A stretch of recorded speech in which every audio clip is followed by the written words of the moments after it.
Intervensi hukum acara perdata. Intervensi hukum adalah ikut sertanya pihak ketiga atas inisiatif sendiri, maupun karena ditarik masuk oleh salah satu pihak untuk ikut menanggung dalam pemeriksaan sengketa perkara perdata.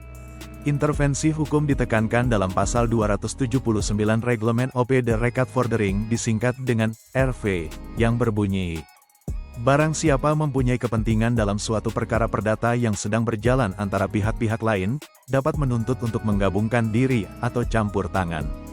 Kemudian, terdapat 3 jenis intervensi dalam hukum acara perdata, yaitu 1. Fogging, yaitu ikut sertanya pihak ketiga atas inisiatif sendiri dalam pemeriksaan sengketa perdata untuk membela salah satu pihak penggugat atau tergugat.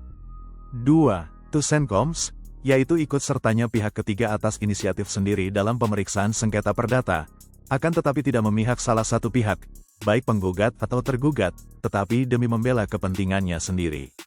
3.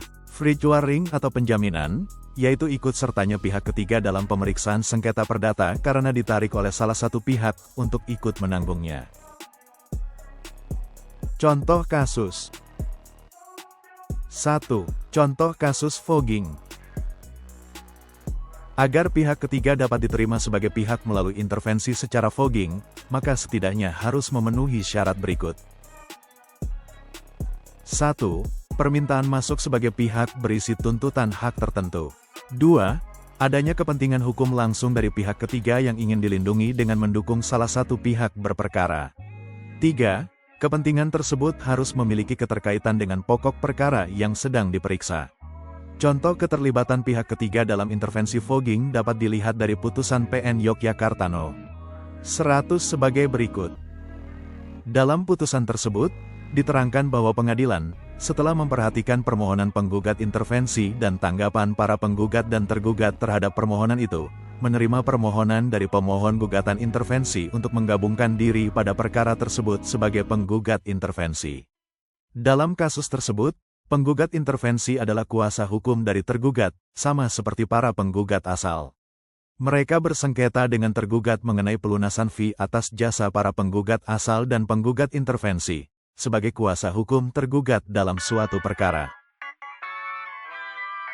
Dalam tanggapannya, para penggugat dan tergugat membenarkan status penggugat intervensi sebagai salah satu kuasa hukum yang dimaksud. Perjanjian pemberian fee itu pun memang melibatkan penggugat intervensi. Dalam putusannya, pengadilan menyatakan para penggugat dan penggugat intervensi berhak atas pemberian fee sebesar 6 miliar. Pengadilan juga menyatakan para penggugat dan penggugat intervensi menderita kerugian berupa keuntungan yang hilang sebesar 4,32 miliar. Maka, pengadilan menghukum tergugat untuk membayar kepada penggugat dan penggugat intervensi sebesar 10,32 miliar. 2. Contoh kasus Tusenkoms. Dalam kasus intervensi Tusenkoms, pihak ketiga yang ingin masuk sebagai pihak dalam perkara yang sedang berlangsung harus memiliki hubungan yang erat dengan pokok perkara. Hubungan langsung di sini diartikan dalam konteks adanya hubungan hukum antara pihak ketiga dengan para pihak berperkara, atau karena objek perkara memiliki kaitan langsung dengan kepentingan hukumnya yang perlu dilindungi. Adapun syarat untuk menjadi pihak intervensi Tusenkoms yaitu 1. Merupakan tuntutan hak.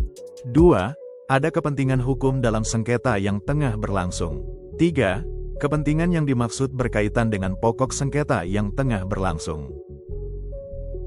Sebagai contoh, dalam putusan PN Tabanan No.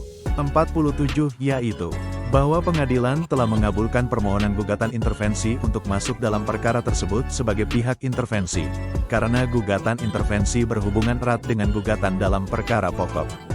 Para penggugat intervensi membela kepentingannya sendiri, berupa hak untuk menempati vila-vila yang menjadi objek sengketa. Dalam berkas putusan, penggugat asal diterangkan melawan tergugat. Para penggugat intervensi kemudian melawan penggugat asal, atau tergugat intervensi I, dan tergugat, atau tergugat intervensi 2. Perkara Tusenkoms memang terdiri dari 3 pihak berbeda. Penggugat intervensi menjadikan semua pihak asal, baik penggugat atau tergugat, sebagai pihak tergugat dalam perkara intervensinya. 3. Contoh kasus Vrijwaring.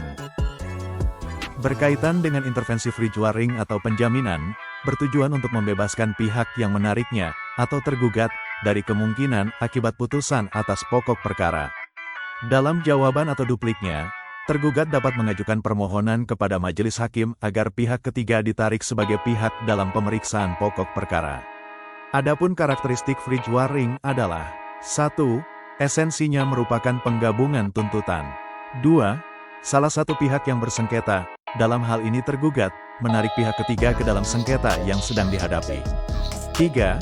Keikutsertaan pihak ketiga timbul karena paksaan, bukan karena inisiatifnya sendiri. Dalam putusan PT DKI Jakarta No.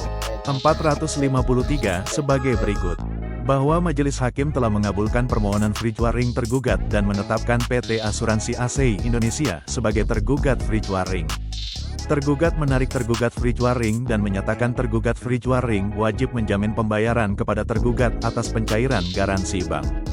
Apabila ada pihak ketiga yang merasa haknya harus dipertahankan pada sengketa tanah antar pihak lain, maka pihak ketiga itu dapat mengintervensi dengan dasar Tusenkoms untuk membela kepentingannya sendiri selaku pemilik tanah.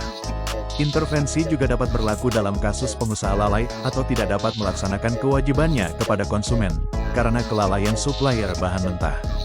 Pengusaha tersebut dapat menarik supplier dengan dasar freejuaring pada perkara perdata antara pengusaha dengan konsumen, agar dapat turut bertanggung jawab atas kelalaian pengusaha. Demikian pembahasan terkait intervensi dalam hukum acara perdata. Sekian dan terima kasih.